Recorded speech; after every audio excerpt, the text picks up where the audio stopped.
सत्संग जी, प्रेम से कहना, सेंस से विद लव।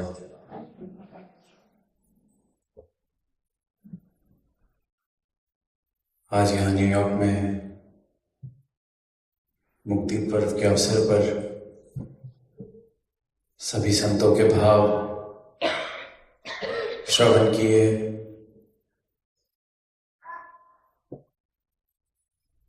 हर किसी ने अपने अनुभव से, अपने जीवन से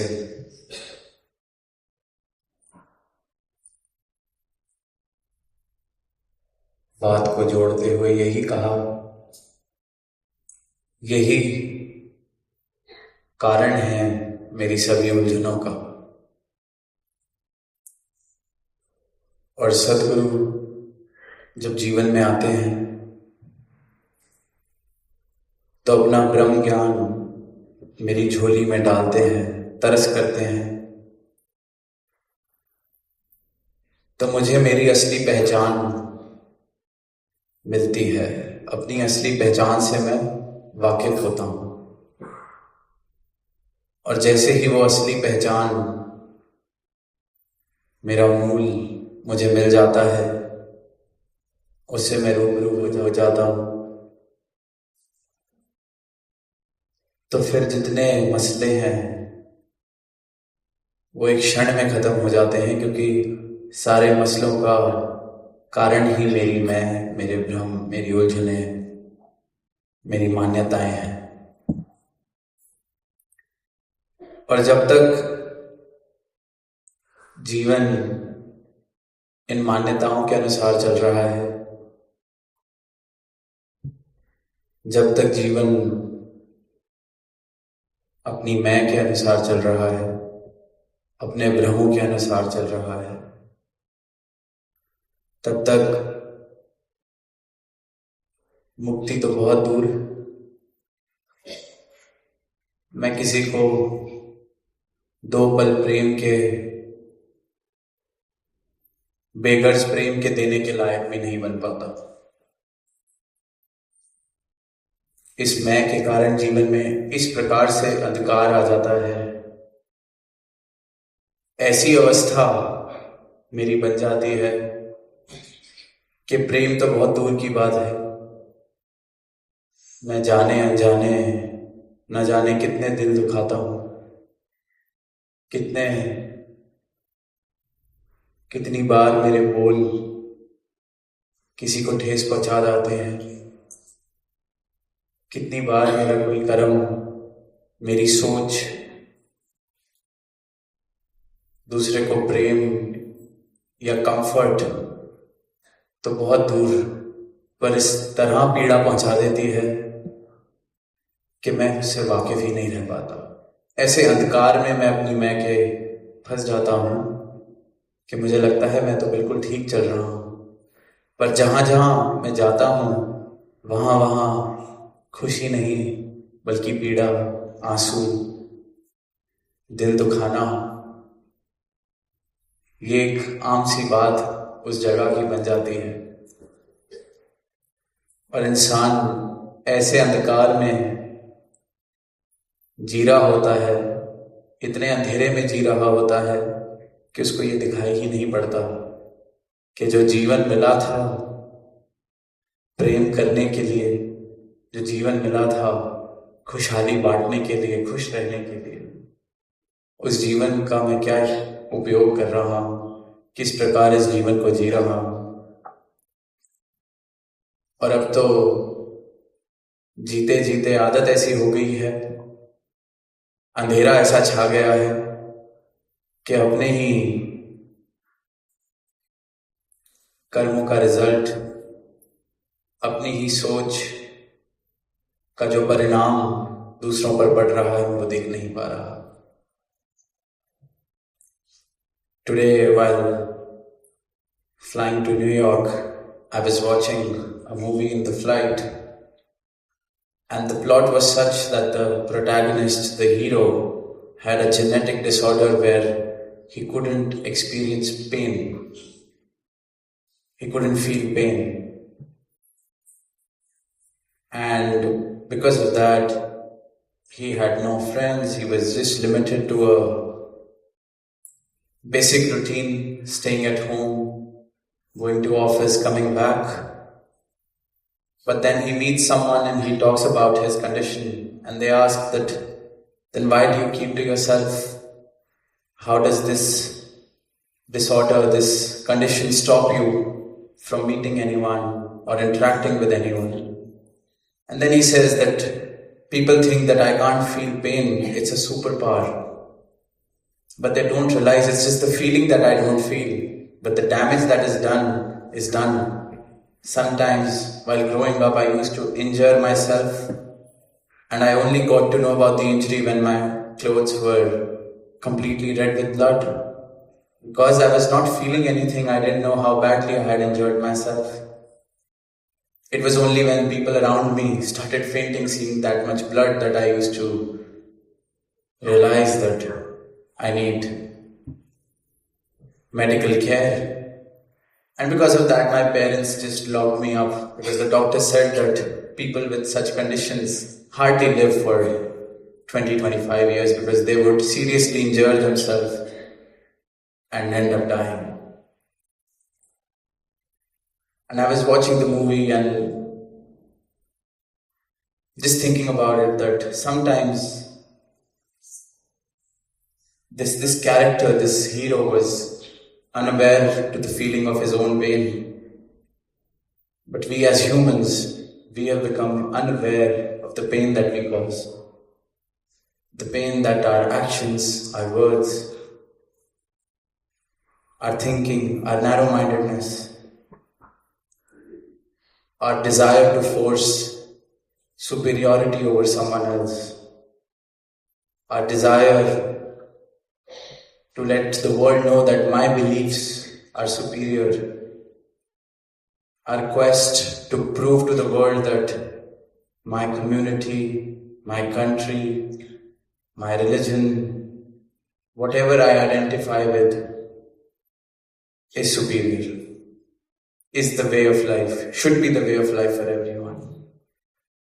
And when this imposition starts, unknowingly we end up causing hurt. And this is a macro level statement that people try to force their beliefs on someone, as communities, as religious organizations, as whatever you want to call them. But let's just narrow it down to our daily lives. A father would impose his belief systems on his son. A father would impose his unrealized dreams on his children. A parent would impose his or her expectations, what a good life is, on the children. And there, in so many ways, in so many platforms we get to read, or movies that we see, or the content that we are consuming, that how everyone is now being sensitized to the fact that just by imposing our thoughts, we are distancing people. Our very own family, my own son, my own daughter, my own brother, my own sister, just because I'm imposing, unknowingly I'm hurting them in a way where the relationship reaches a point of no repair, of no return. So that character just made me think that how big a tragedy is this, that man can't even understand and see what pain, what tragedy this man has become for humanity. We often read and recite the statement that God made man in his own image. But the image that is turning out to be isn't very inspiring, isn't very hopeful. We see how much progress as a community, as a society we have made, as a world we have made, as species we have made.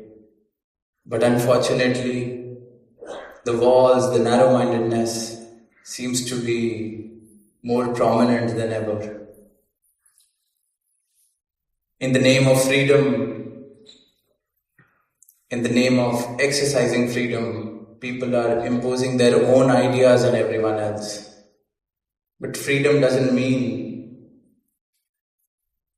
that I can force someone else to be the way I want them to be. Freedom gives me the right to live my life the way I wish to. Freedom gives me the right to do whatever I wish to do with my life, to practice my faith, to study what I want, to travel the globe. But freedom does not mean that while practicing and living my own life, I get the right to hurt someone else or restrict someone else's freedom. I cannot go on saying that I am a free citizen, a global citizen, so I can do whatever comes to my mind. I can, as long as I'm not causing any troubles for anyone else. I'm not disrespecting someone else's freedom. And this one little thing, this one little realization, if everyone can just realize this and start living with this realization, with a conscious effort that in my quest to live freely, I don't have to disrespect or demean someone else's freedom. I don't have to impose my way of life on someone else. And if each one of us can do this small little exercise, this small little effort towards humanity, that would be our greatest contribution in establishing a world without walls, in establishing a society where love prevails, a society where respect, love, tolerance, acceptance do not need to be taught in a classroom as moral science. They become our very DNA. They become the way of life. And that is why it is said that man is made in God's image, because love and acceptance and this broad-mindedness and this boundlessness comes to us as our natural way. It is our ignorance and it is this darkness that has clouded our true identities. And that is why we have reached this tragic place where everyone is trying to be free, but as a society, as a whole, we are all imprisoned by this very misinterpreted version of freedom. This very misguided idea of freedom has imprisoned our society. And may we all just wake up to this realization that freedom does not mean I get the right to exploit someone else, hurt someone else, or impose my life or ideas on someone else, or judge.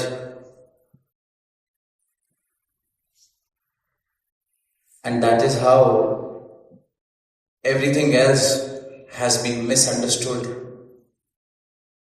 Religion, spirituality, salvation, these words have lost their meaning because they have been misunderstood, misrepresented at a scale so large that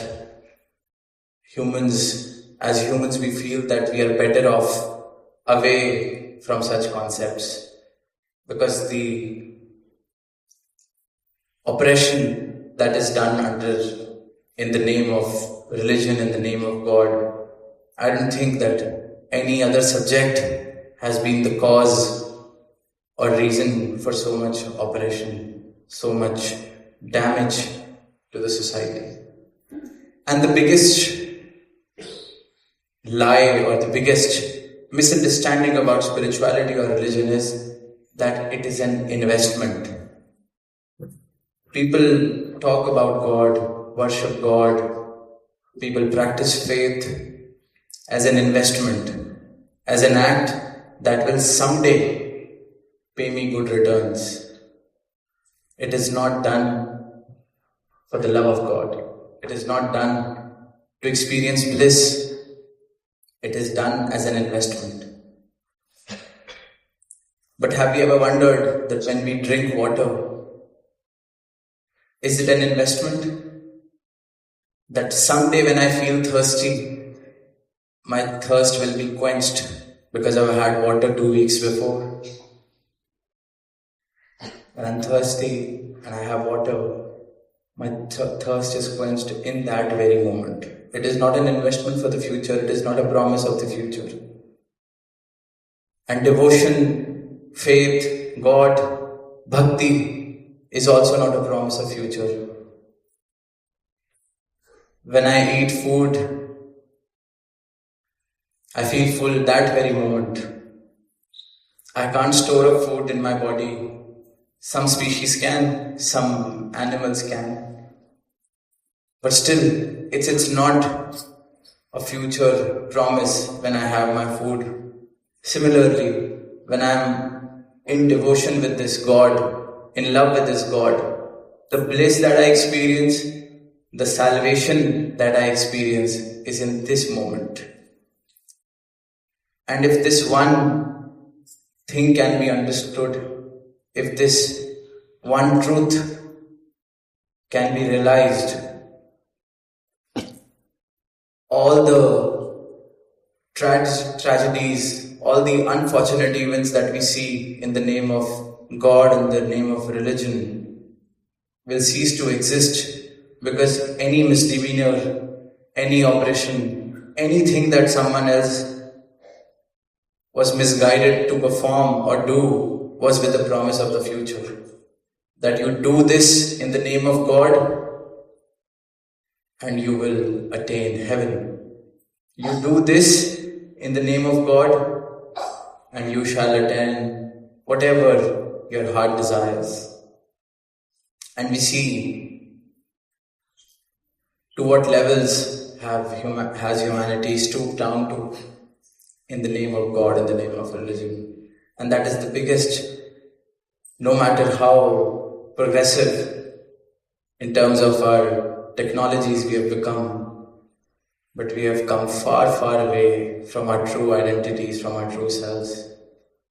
And this is the moment where we can reflect and wake up to the idea, wake up to the truth of my true existence, of what really am I, who really am I.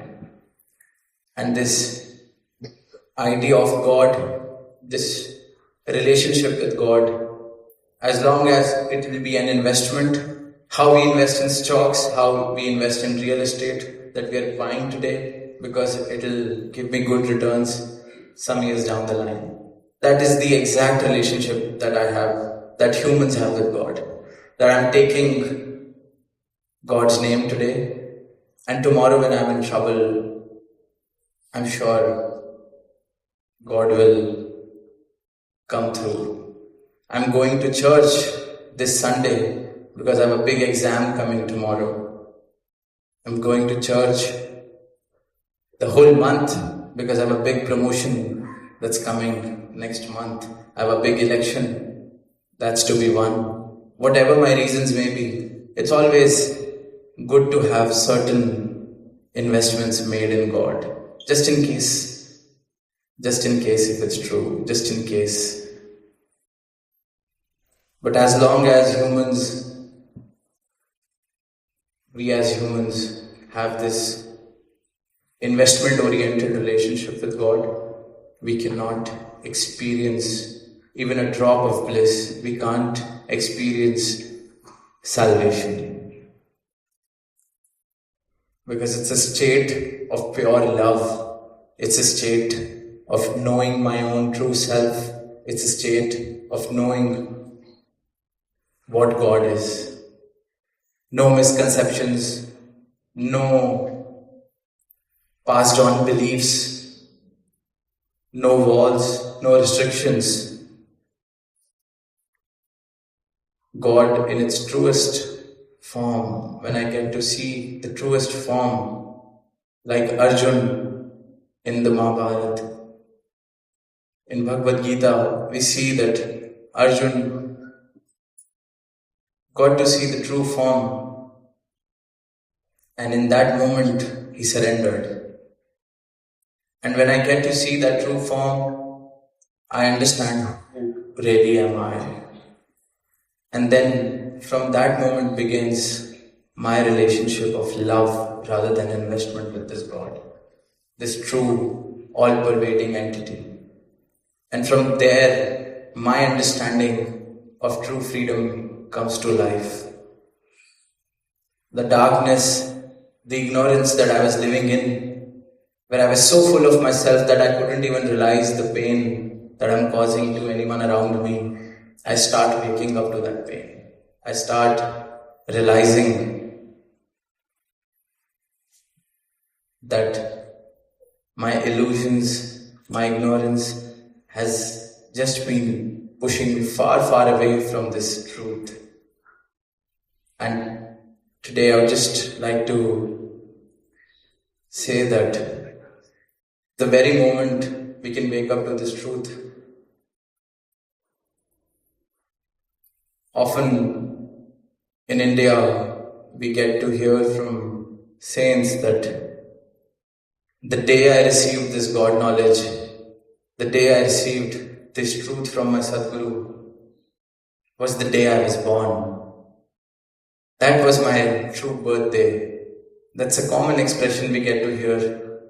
Because once this truth is realized, I feel that the days, the years gone by without that truth, I can't call them as life. I can't call them as if I was truly living. My true life begins now. My true life begins with this understanding, with this boundless identity that my Sadguru has bestowed upon me. And that is, in true sense, what salvation is. Mukti इस एहसास का, इस बोध का नाम है, जहाँ ये समझ आ जाता है कि मैं नहीं हूँ और मेरा अस्तित्व जो है वो मेरे सद्गुरु के ब्रह्म ज्ञान द्वारा मुझे मिल जाता है। शहंशाह जी के समय की एक कहानी सुनने को मिलती है, बचपन से ही संतों में सुनी, कि कैसे एक राजा अपने रथ पे जा रहा था और एक बुजुर्ग आदमी, कमजोर सा, उसकी प्रजा का बहुत भारी सामान उठाकर चल रहा था। शरीर इतना कमजोर के लगा कि पता नहीं खाना भी पिछली बार कब खाया, पर इतना भारी सामान सर पे उठाया हुआ है। राजा को तरस आता है और कहता है, आजा इस रथ पे बैठ जा। अब बहुत बार शर्मिंदा होकर मना करने के बाद वो बुजुर्ग बैठ जाता है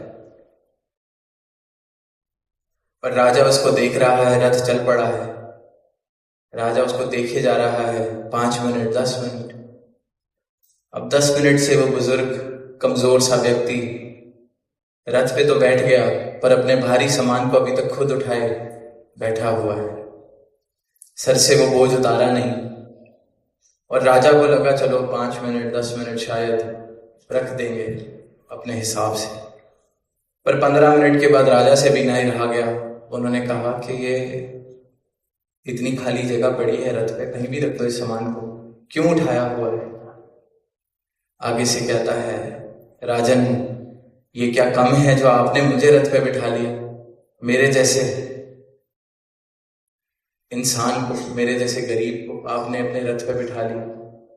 अब आपकी तौहीन कैसे करूं? ये सामान भी इस रथ पर रख के ये मुझे ही उठाने दीजिए। सद्गुरु ब्रह्म ज्ञान देके मुझे इस निरंकार रूपी रथ पे बिठा देता है। ये अस्तित्व है, ये चला रहा है और मैं फिर भी अपनी मैं को सर पे ढोए रखता हूं। मेरी चिंताएं, मेरी उम्मीदें, मेरी चाहतें, मेरी हसरतें, बोझ उठा उठा के इंसान आदी हो गया है बोझ उठाने का। सुनते हैं 84 लाख योनियां कि आत्मा शरीर समझ बैठी है, अंधकार में है। इंसान भी अंधकार में ही है, क्योंकि 84 लाख योनियों के बाद ये शरीर मिला है। तो लगता है ये सब चिंताएं अगर नहीं करूंगा तो जीवन कैसे जी रहा हूं, ये बोझ नहीं उठाऊंगा तो जीवन कैसे जी रहा हूं। ये बोझ रथ पर रख देना मुक्ति है, समर्पण पूरी तरह से कर देना मुक्ति है। यही हर युग में, हर रूप में सदगुरु ने आवाज दी है, वरदान दिया है। शहंशाह जी कि हम उदाहरण ना जाने कितने ऐसे उदाहरण और संगत में हमने सुने। अवतार वाणी लगभग हर सत्संग में उसमें से कोई ना कोई शब्द या तो उसको गाया जाता है या कोई उसकी बात की जाती है। राजमाता जी ने जी के दिखाया, सिखाया क्या है भक्ति। माता सविंदर जी ने भक्ति और फिर सदगुरु रूप में आकर सारी संभाल की, बताया कि किस प्रकार से समर्पित होना है, किस प्रकार से समर्पण करना है। और समर्पण अगर कर लिया तो मुक्ति है, जिसने समर्पण नहीं किया वो मुक्ति से बहुत दूर है। और यही देखते हैं कि इंसान फंसा हुआ है तो अपनी उलझनों में, बोझ है तो अपनी उलझनों का, बोझ है तो अपनी मैं का। वो मुझसे ठीक से बात नहीं करता, उस बात का भी बोझ मैं ही ले लेता हूं। मेरा सत्कार नहीं करता, उस बात का भी बोझ मैं ले लेता हूं। इतने बोझ उठा लिए और फिर सदगुरु अपना ब्रह्म ज्ञान देते हैं, मुझे मेरी पहचान बताते हैं, कहते हैं तेरा असली रूप तो ये है। इस रूप का क्या कोई बोझ, इस रूप का क्या कोई सत्कार करेगा, इस रूप को कोई कैसे वडियाई देगा या घाटा देगा, इस रूप का कोई क्या नफा करेगा, इस रूप का कोई क्या नुकसान करेगा। पर जब तक इस रूप का एहसास है तब तक मैं मुक्त हूं। पर इंसान आदी है अपने भ्रमों से, अपनी भटकन से, समर्पित नहीं हो पाते। इस बात से वाकिफ रूबरू तो हो जाते हैं पर इस एहसास में नहीं रह पाते। फिर कोई ना कोई मैं उठा लेते हैं, फिर कोई ना कोई बात उठा लेते हैं। और जहां अपनी पूरी हस्ती को छोड़ दिया तो वहां फिर ये परमात्मा का मैं अंश, बूंद सागर में जब मिल गई तो फिर कौन बताए कि बूंद कौन सी, सागर कौन। ये मुक्ति है, बूंद का सागर में मिल जाना मुक्ति है। और यही मुक्ति बख्शने, झोली में डालने सदगुरु आते हैं। पर अगर मुक्ति से वंचित मैं हूं तो सिर्फ और सिर्फ अपने कारण, क्योंकि अपनी मैं को मैं समर्पित नहीं कर पा रहा। एक छोटी सी कहानी और याद आ रही है, दास वो कह के वाणी को विराम देगा कि एक बार एक शिष्य अपने गुरु के पास जाता है, एक बहुत बड़ी बोरी लेके, उसमें 1000 सोने की अशर्फियां हों, उनको भेंट करने अपने गुरु के पास जाता है, नमस्कार करने। उसको लगता है कि इतनी तो शायद किसी ने कभी भेंट नहीं की हो। 1000 अशर्फियां सोने की एक बार में जाता है, गुरु के चरणों में रखता है, कहता है कि आपकी सेवा में लाया हूं, आप इसे प्रवान कीजिए। 100,000 सोने की अशर्फियां। और गुरु आगे से कहते हैं बिना उस बोरी की तरफ देखे कि अच्छा चलो पीछे जो नदी है जाके उसमें फेंकाओ,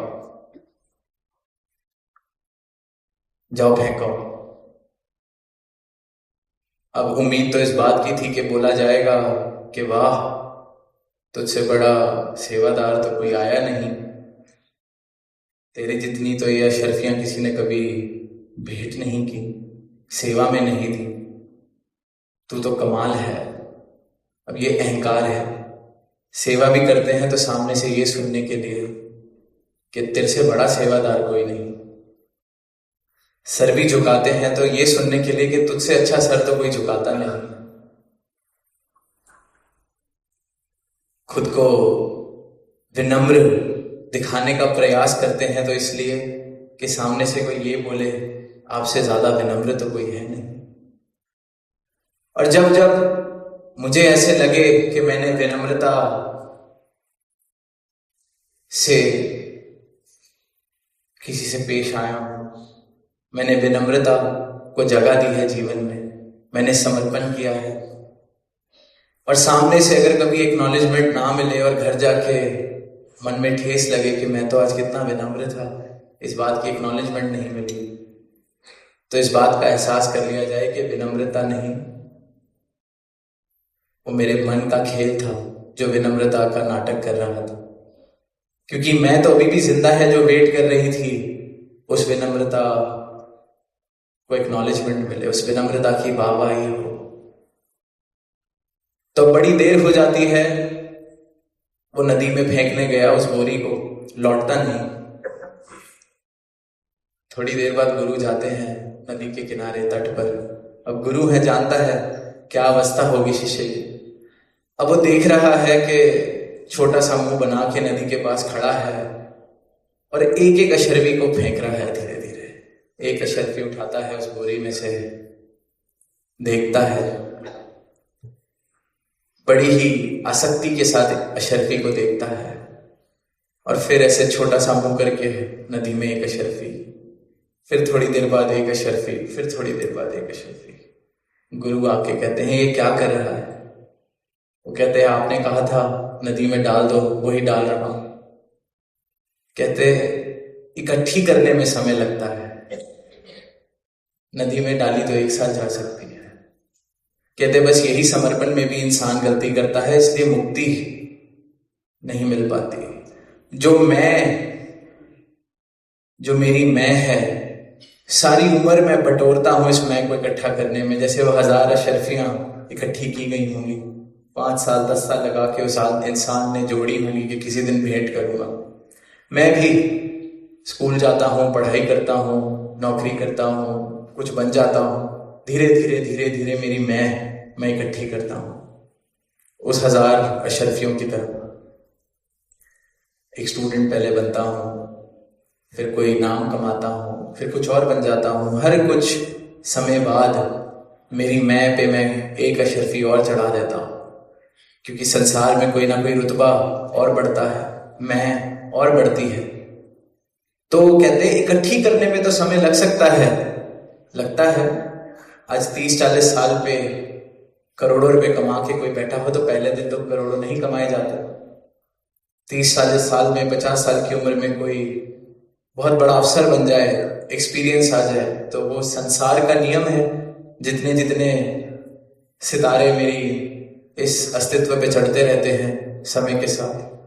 तो गुरु कहता है कि इकट्ठा करना तो समय लग सकता है, मुझे समझ आती है, पर तू फेंकने में क्यों देर लगा रहा है? एक बार में क्यों नहीं फेंक देता? और मैं भी समर्पण ऐसे ही करता हूं। चलो कम से कम मैंने ये चीज तो सुधारी, कम से कम मैंने ये चीज तो सुधारी, कम से कम मैं अच्छा तो बोलना शुरू किया। एक बार में समर्पण इंसान नहीं कर पाता, एक बार में वो सोने की अशर्फी की बोरी नहीं फेंकी जाती है। इसलिए मुक्ति में बाधा अगर कोई है तो मैं हूं। सदगुरु अपना ब्रह्म ज्ञान देते हैं, मुझे इस निरंकार के दर्शन कराते हैं, मुझे मेरा अस्तित्व बताते हैं, मुझे मेरे रूप से, मेरे असल रूप से, मूल रूप से मिला देते हैं और कह देते हैं फेंक दे अब इसमें सब कुछ और इसके साथ एक में खो जा। पर मैं फेंक नहीं पाता, मैं अपनी मैं को फेंक नहीं पाता। उसी इंसान की तरह जो वो एक एक अशर्फी उस 1000 अशर्फियों में से उठा रहा है, देख रहा है, मुंह छोटा कर रहा है और फिर मजबूरी में फेंक रहा है। पर ये श्वासें जब तक है तब तक अवसर है इस मैं को छोड़ने का। बाद में तो बातें ही रह जाती है। थ्योरी तो सबको आती है पर प्रैक्टिकल करना बड़ा मुश्किल। तभी बार बार कहा गया है कि भक्ति दास कई बार कहता है बिल्कुल बहुत सरल है, very simple but probably the most difficult thing to do, very simple to understand, very simple to talk about, but the most difficult thing, most difficult state to achieve, the state of salvation, the state of nirvana. Very easy, 2 lines and that's all. There's nothing more to say when it comes to this truth. Just how the lyrics of the song that the youngsters sang, that empty me of me so that I can be full of you. That summarizes what nirvana is, that summarizes what salvation is. But it is the most simply stated statement, most simply understood, but the most difficult state to achieve. And that is why it is said that it is only with the grace of Sadguru that we can attain this. Guru Prasad, तो ये प्रसाद झोली में आया है, इसकी संभाल कर सके। सदगुरु ने अपनी भक्ति अपने चरणों में जगह दी है। हम उठकर अपना नुकसान ना कर बैठे, अपनी मैं जो इकट्ठी करी जैसी भी थी, इन्होंने नदी में फेंकने के लिए कह दिया तो उसी क्षण फेंक दे। अपनी मैं को पकड़ के ना बैठे, जब तक मैं को पकड़ के रखा है तब तक मुक्ति हासिल होना नामुमकिन है। तो यही अरदास आज मुक्ति पर्व पे दास ने दिल्ली में भी, कल बर्मिंघम में भी, आज भी, कि ये मुक्ति, ये जिक्र का विषय ना रह जाए, ये बातों का विषय ना रह जाए। बातें तो बहुत की जा रही हैं, बहुत अच्छे से की जा रही हैं, ऐसे ऐसे की जा रही हैं कि बातों से ही मंत्रमुग्ध हो जाया जाए, पर बातें सिर्फ बातें हैं। जीवन में आनंद, जीवन में ये जो प्रेम वाला भाव है, अपनत्व वाला भाव है, विशालता वाला भाव है, ये तभी मुमकिन है जब ये जीवन में उतरे ब्रह्म ज्ञान। बात करना तो बहुत आसान है, बड़ी बड़ी बातें करना और भी आसान है। जीवन ऐसा हो जो ये दात से सराबोर हो, जो इस प्रीतम के प्रेम में सराबोर हो। सदगुरु के चरणों की प्रीत, इस दातार निरंकार से प्रेम का रिश्ता मेरा बन सके, ताकि ऐसा प्रेम बने कि सिर्फ प्रीतम रह जाए, प्रेमी बचे ही ना हो तो मुक्ति है। बूंद सागर में मिल जाए तो मुक्ति है। तो दातार से यही अरदास कि सबकी तोड़ निभे। राजमाता जी जो पंक्तियां पढ़ते थे निरंतर 2 दिन से, दास कह रहा है तो आज भी उन्हीं पंक्तियों से कि पानी भरण पनहारिया रंगा रंग घड़े, भरे उसदा जानिए जिसदा तोड़ चढ़े।